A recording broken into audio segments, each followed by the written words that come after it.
trouxe questões da lei de licitação, que é a lei 8.666/93. Bom, eu trouxe questões da própria IDECAM, que é a banca responsável pelo concurso do IFPA. Essa também ela pode valer sim para o curso da UFPA, só que lá ele cita uma outra lei que é totalmente diferente da numeração dessa daqui. Mas aí eu trouxe questões da própria banca, do IDECAM, para a gente dar uma olhada nesse assunto de lei de licitação. E aí não esqueça de curtir, comentar, compartilhar e de se inscrever no canal. Então, essa lei, ela estabelece o quê? Normas gerais sobre o que? Licitações e contratos administrativos pertinentes a obras, serviços, inclusive de publicidade, compras, alienações e locações no âmbito dos poderes da União, dos Estados, do Distrito Federal e municípios. Então, a gente percebe que é uma lei geral, né? Vamos dizer assim, é um tipo de regra deontológica, como a gente viu lá no Código de Ética. E aí ela é aplicada a todo mundo, né? Não tem distinção de nada. E ela é aplicada principalmente para a questão de obras, de serviços, né? Compras, locações e tudo. E aí, quem é subordinado a essa lei? Justamente são os órgãos da administração direta, os fundos especiais, autarquias, fundações públicas, empresas públicas, sociedades de economia mista e demais entidades controladas direta ou indiretamente pela União, Estados, Distrito Federal e municípios. Então, aqui eu já trouxe uma questão sobre essa lei, que ela é muito interessante. Então, olha só o enunciado dessa questão. Segundo a lei de licitações, nenhuma compra será feita sem a adequada caracterização de seu objeto e indicação dos recursos orçamentários para seu pagamento. Sob pena de nulidade do ato e responsabilidade de quem lhe tiver dado causa, as compras, sem que possível, deverão. Aí ele vai citar cada alternativa dessas aqui. Então, a gente vai procurar sobre isso na lei, que está lá escrito na seção 5º das compras, que ele diz no artigo 14. Nenhuma compra será feita sem a adequada caracterização do seu objeto. Está vendo que é o mesmo enunciado lá da questão? Continuando.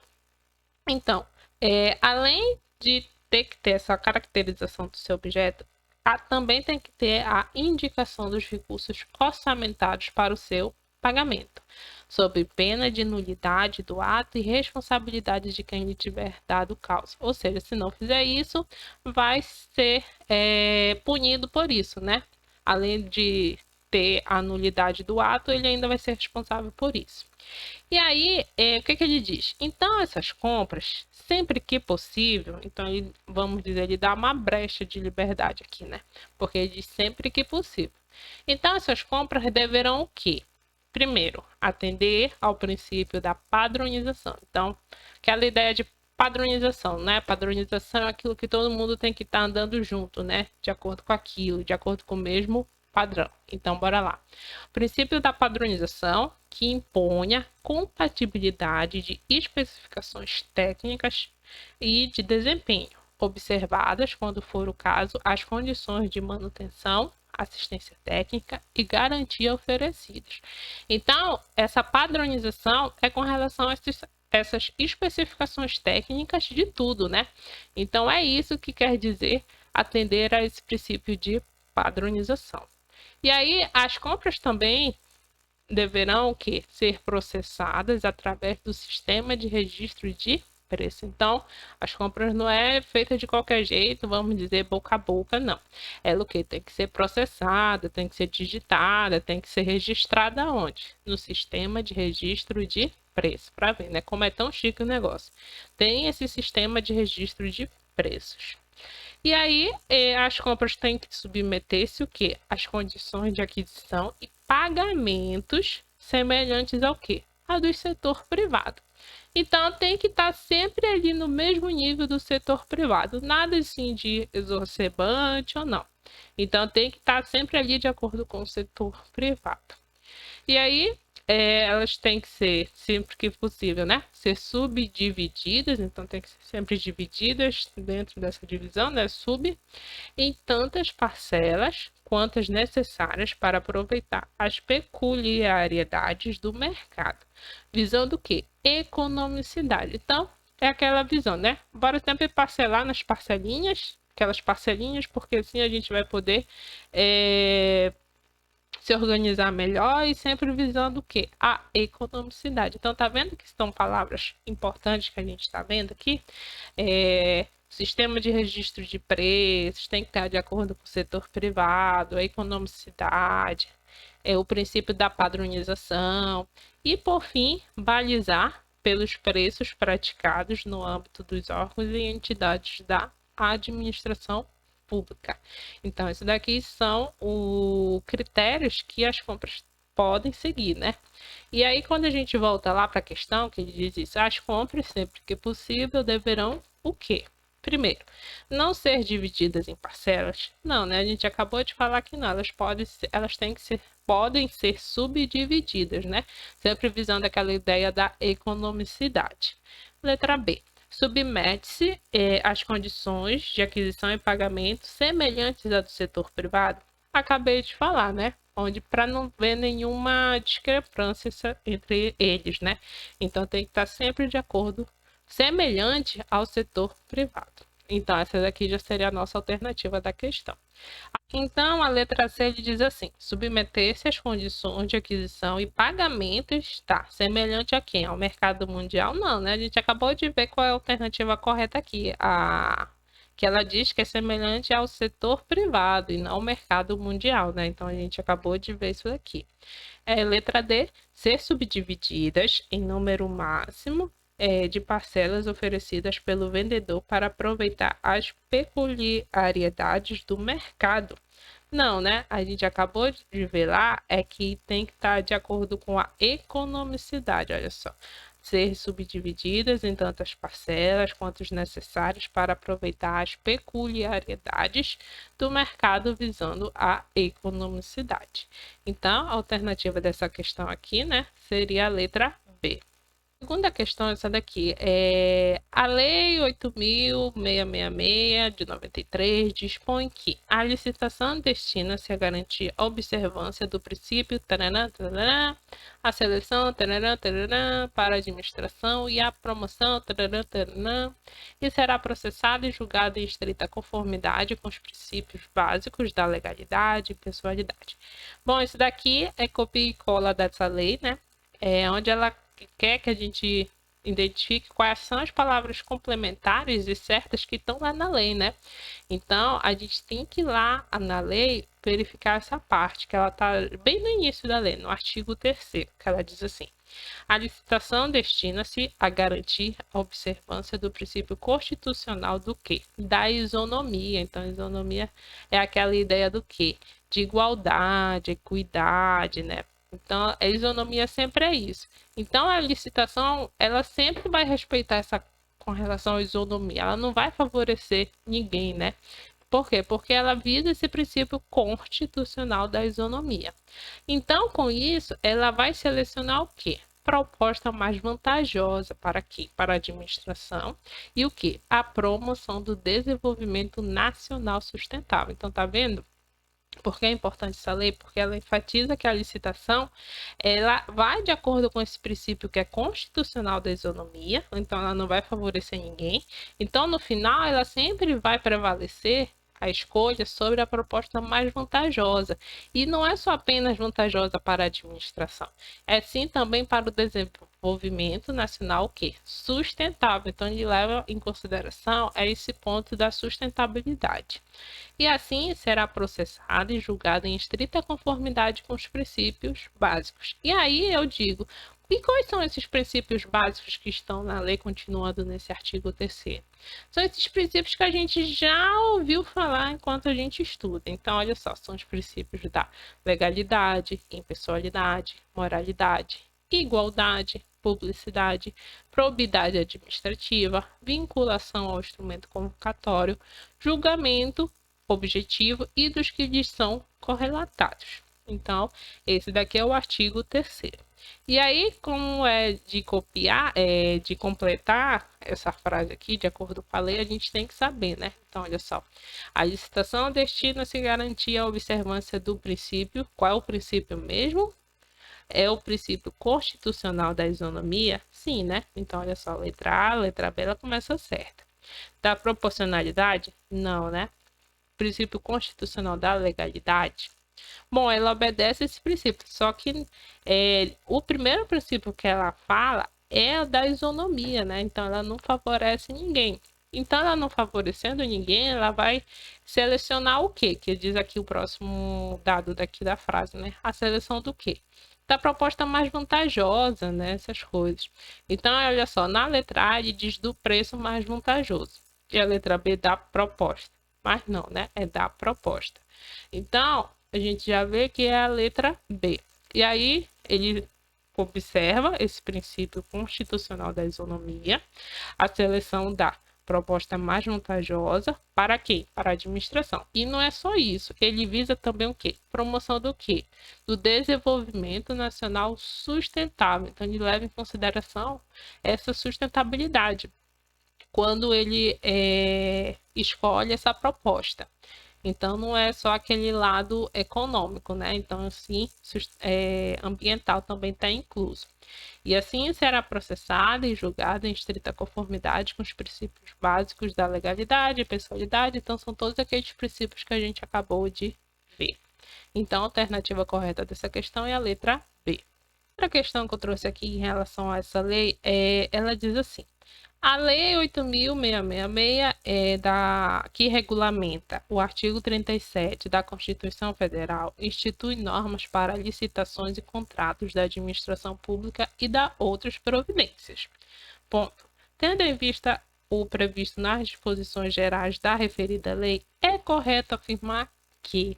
Então, a gente tem que procurar lá na lei e ver o que cada um desses pontinhos aqui informa, né? Então, bora lá. Bom, no terceiro artigo, ainda continuando lá da questão, né? Lembra que a gente já viu o início do terceiro, então a gente vai continuando lendo mais sobre esse artigo, que esse artigo é bem grande. Então, no artigo 3º, no inciso 2º, ele diz que em igualdade de condições, lembra lá da parte de isonomia? Então, como critério de desempate, será assegurada preferência sucessivamente aos bens e serviços. Então, como a gente já sabe que ele segue aquele princípio constitucional da isonomia, então ele vai escolher a proposta mais vantajosa, e para escolher isso, ele vai adotar esses critérios de desempate, vai ser o quê? Em relação aos bens e serviços, o quê? Produzidos no país. Segundo, produzidos ou prestados por empresas brasileiras. Então, tá vendo que ele dá preferência sempre para cá, assim, do país, Brasil. Terceiro item, produzidos ou prestados por empresas que investem em pesquisa e desenvolvimento de tecnologia, quem de novo? Ao país, ao Brasil. E quarto, produzidos ou prestados por empresas que comprovem cumprimento de reservas de cargos previstas em lei para pessoa com deficiência, olha só, ou para reabilitado da Previdência Social e que atendam às regras de acessibilidade previstas na legislação. Então, tá vendo os critérios que são importantes? Então, para a gente memorizar esse tipo de informação, os critérios sempre estão ligados ao país, né? Então, é produzido no país, é produzido ou prestados por empresas brasileiras, é aqueles que investem em pesquisa e desenvolvimento no país, no Brasil, ou também empresas que investam no cumprimento dessas reservas para pessoas com deficiência ou reabilitado pela Previdência Social. Então, isso daqui são os critérios que a gente tem que ter em mente. E aí ele diz que, letra A, né? Em igualdade de condições, como critério de desempate, lembra lá que a gente viu ainda agorinha, será assegurada a preferência aos bens e serviços produzidos no país. É isso mesmo, né? Então, a nossa alternativa correta seria a letra A. Então, bora continuar vendo as outras alternativas. Letra B. Não é vedado ao agente público admitir, nos atos de convocação, cláusulas ou condições que restringam o caráter competitivo na busca pelo menor preço. Bom, isso daqui tá meio estranho, né? É mais uma vez aquela coisa assim de te dizer uma coisa que não tá certo, assim, que a gente sabe que não tá, né? Então, bora procurar lá na lei. No artigo 3º, mais uma vez, só que no inciso 1º. ele diz que é vedado ao agente público, então é proibido ao agente público. Então, o que é proibido aí? Primeiro, é admitir, prever, incluir ou tolerar nos atos de convocação cláusulas ou condições que comprometam, restringam ou frustrem o quê? Seu caráter competitivo. Tá vendo? Já tá dizendo já isso, né? E lá na questão ele diz que ele pode, mas aqui não, ele é vedado. Inclusive nos casos das sociedades cooperativas, que estabelecem preferências ou distinções em razão da naturalidade, sede ou domicílio dos licitantes, ou qualquer outras circunstâncias impertinentes ou irrelevantes para o específico objeto do contrato. Então, essa daqui já seria a primeira vedação ao agente público. Mas também temos a segunda, que ele diz que é vedado para ele o que? Estabelecer tratamento diferenciado. Tá vendo? Diferenciado. Lembra lá sempre daquele princípio constitucional da isonomia? Então, porque aqui é uma prova disso, que é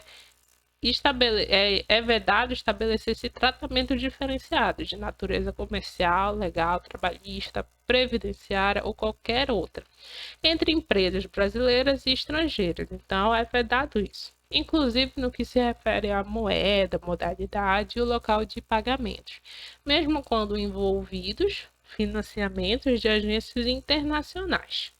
Então, essa daqui seria a segunda vedação. E aí, quando a gente volta lá na questão, ele diz que não é vedado, né? Que ele pode restringir.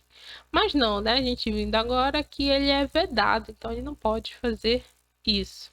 Ele diz assim: as obras, serviços, especialmente as compras e alienações dos bens imóveis entre entes da administração pública, serão obrigatoriamente precedidas de licitação, sem ressalvas. Então, vamos lá na lei. No segundo item aqui, o segundo artigo, ele diz assim, que as obras, serviços, inclusive de publicidade, compras, alienações, concessões, permissões e locações da administração pública, quando contratadas com terceiros, serão necessariamente precedidas de licitação. Então, é preciso da licitação.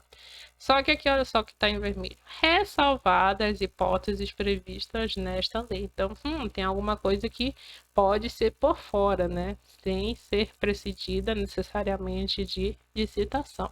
Então, aqui ele diz que é sem ressalvas, né? Então, essa daqui já teria incorreta, porque ela sim tem ressalvas. Então, tem algumas coisas que podem ser precedidas sem licitação. Então, letra D. Considera-se comodato todo e qualquer ajuste entre órgãos ou entidades da administração pública em que haja um acordo de vontades para a formação de vínculo e estipulação de obrigações recíprocas. Então, voltando lá, no parágrafo único desse artigo 2 ainda, ele diz assim: para os fins desta lei, considera-se contrato. Então, o que é contrato?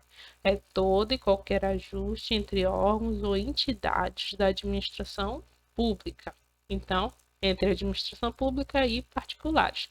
Então, o contrato sempre é formado por duas pessoas.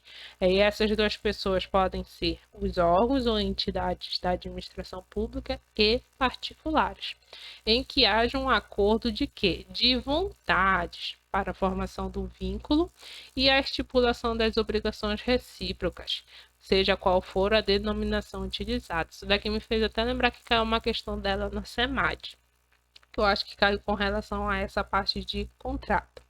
Então, aqui ele diz que considera-se comodato. Então, é comodato todo e qualquer ajuste entre órgãos ou entidades da administração pública em que haja um acordo de vontades para a formação de vínculo e estipulação de obrigações recíprocas. Não, né? Ele é contrato. Então, a alternativa correta dessa questão é a letra A. Outra questão que eu trouxe aqui ela é sobre as formas de licitação. Então, assinale a alternativa que corresponde a uma das formas de licitação que não está elencada na Lei 8.666. Então, ele vem com pregão, carta convite, tomada de preços, concurso e concorrência. Então, voltando lá para ler mais uma vez, eu encontrei esse macete assim para a gente memorizar quais são as modalidades. E aí a frase para memorizar, né, essas modalidades que está no artigo 22, é o Código-Cotoco. Então, Código-Cotoco quer dizer todas as modalidades. Então, o que quer dizer esse Código-Cotoco?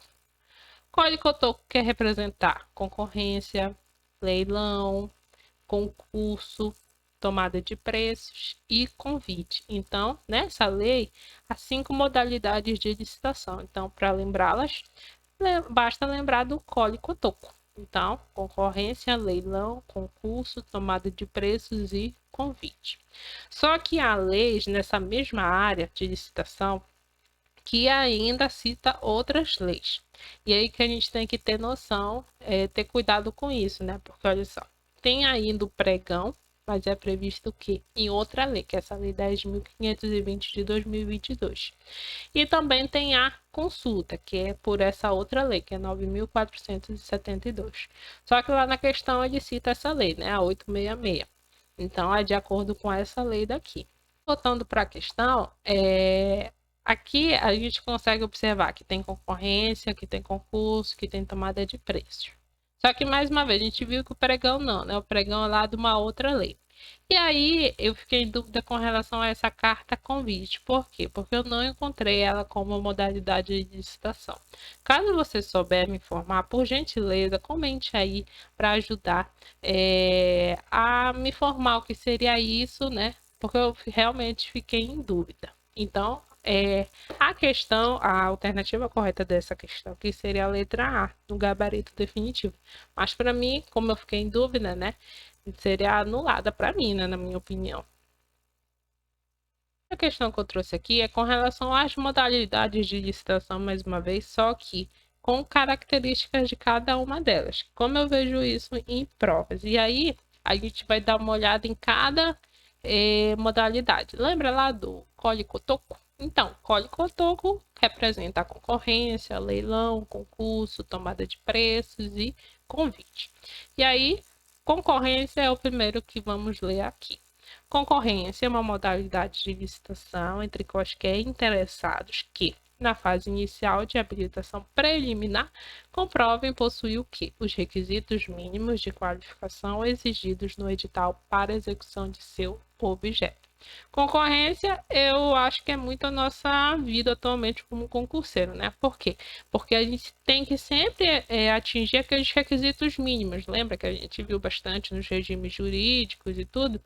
Então, a gente tem que estar de acordo com esses requisitos mínimos para atender, né? Vamos dizer, aquela qualificação para aquele cargo público.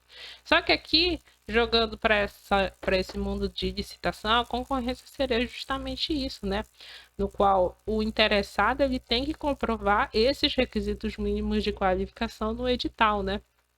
Para poder, vamos dizer assim, concorrer nessa situação de modalidade de licitação. Então, concorrência é isso. O leilão sempre dá aquela ideia de quem dá mais é o que ganha. Então, justamente é isso. Então, leilão é a modalidade de licitação entre quaisquer interessados para a venda de bens móveis inservíveis, quer dizer, para administração ou produtos legalmente apreendidos ou penhorados, ou para alienação de bens móveis previsto no artigo 19, a quem oferecer o maior lance igual ou superior ao valor da avaliação. Então, leilão é isso. Quem der o maior lance, ou igual ou superior ao valor da avaliação, é o que vai levar o produto. Então, que produto é esse? São bens móveis e servíveis para administração ou produtos legalmente apreendidos ou penhorados, ou ainda alienação de bens imóveis. Então, esse é o conceito de leilão. Também temos o concurso. Concurso sempre a gente está naquela ideia de trabalho técnico, científico ou artístico. Então, olha só, é uma modalidade de licitação entre quaisquer interessados para a escolha do quê? De trabalho técnico, científico ou artístico, mediante a instituição de prêmios ou remuneração aos vencedores, conforme critérios constantes no edital publicado da imprensa oficial com antecedência mínima de 45 dias. O que a gente viu aqui agora é o tomada de preço. Tomada de preço preço, ela é uma modalidade de licitação entre interessados devidamente cadastrados ou que atenderem a todas as condições exigidas para o cadastramento até o quê? Terceiro dia anterior à data do recebimento das propostas observadas na necessária qualificação. E aí eu peguei também esse macete aqui encontrado na internet, que, por exemplo, tomada de preços, a gente lembra daquela regra do TTT, porque a tomada de preços começa com T, né? E aí, viu que ele começa aqui também com o terceiro dia anterior à data, e é com T, então essa daqui, vamos dizer, é uma estratégia de como memorizar. Então, tomada de preço sempre vem com aquela parte de cadastramento até o terceiro dia anterior, então TT. Por último, seria o convite. Convite ao ato de convidar, só que convidar no mínimo 3 pessoas, vamos dizer assim. Convite ia convidar 3. Então, olha só. É a modalidade de licitação entre interessados do ramo pertinente ao seu objeto. Então, tudo está no mesmo ramo, né? Vamos dizer assim. Cadastrados ou não, então tem essa possibilidade. Escolhidos e o quê? Convidados em número mínimo de 3. 3, pela unidade administrativa, a qual fixará em local apropriado cópia do instrumento convocatório e o estenderá aos demais cadastrados na correspondente especialidade que manifestarem seu interesse com antecedência de até 24 horas de propostas. Então, esse daqui é o conceito de convite. Então, convidar no mínimo 3 pessoas. Vamos gravar desse jeito. E aí, a gente vai voltar para a questão aqui, por quê? Porque ele vai citando exemplos de modalidade de licitação e suas características. E aí, a gente tem que ver se está correto essa relação. Então, letra A. Concorrência. Concorrência, lembra, né? O nosso dia a dia, né? Por que o nosso dia a dia? Porque a gente tem que estudar, a gente tem que atender aqueles requisitos básicos, né? Para poder se inscrever no edital. Então, concorrência é a modalidade de licitação entre quaisquer interessados para a escolha do trabalho técnico? Não, né? Trabalho técnico, científico, artístico, sempre lembra daquela questão do concurso. Então, esse daqui não é conceito de concorrência, e sim de concurso. Letra B. As modalidades de licitação são duas. Não, né? A gente acabou de ver, de acordo lá com aquela regra lá do Código Cotoco. Não são duas, né? São mais. Então, essa daqui estaria já incorreta. Letra C. Tomada de preços. Lembra lá da regra TT? Tomada de preços T, terceiro dia? Então, bora lá. Tomada de preços é a modalidade de licitação entre quaisquer interessados que, na fase inicial da habilitação preliminar, comprovem possuir os requisitos mínimos. Olha só, requisitos mínimos é a nossa realidade, né? Então, a nossa realidade é a concorrência. Então, isso daqui estaria incorreto. Letra D. Concorrência é a modalidade de licitação entre interessados devidamente cadastrados ou que atenderem a todas as condições exigidas para cadastramento até o terceiro dia. Não, né? Terceiro dia, T com outro T, a tomada de preços. Então, essa daqui está incorreta. Se a gente prestar de uma forma geral assim, atenção nesses tipos de situação, de questões sobre licitação, ele dá as características, sempre são esses mesmos conceitos. Então, não tem erro. Então, basta a gente ficar treinando várias vezes. Então, se todas estão erradas, né? Então, por último, tem que estar correto. Então, o convite. Então, o convite é o quê? Convidar no mínimo 3 pessoas. Então, bora lá. É a modalidade de licitação entre interessados do ramo pertinente. Então, lembra, né? Sempre do mesmo ramo. Cadastrados ou não, escolhidos e convidados em número mínimo de 3 pela unidade administrativa, a qual afixará em local apropriado cópia do instrumento convocatório e o estenderá aos demais cadastrados no correspondente especialidade, que manifestarem seu interesse com proposta de até 24 horas de apresentação das propostas. Então, a alternativa correta dessa questão seria a letra E. Bom, pessoal, agora finalizo o vídeo. Agradeço pela atenção de vocês e desejo bons estudos.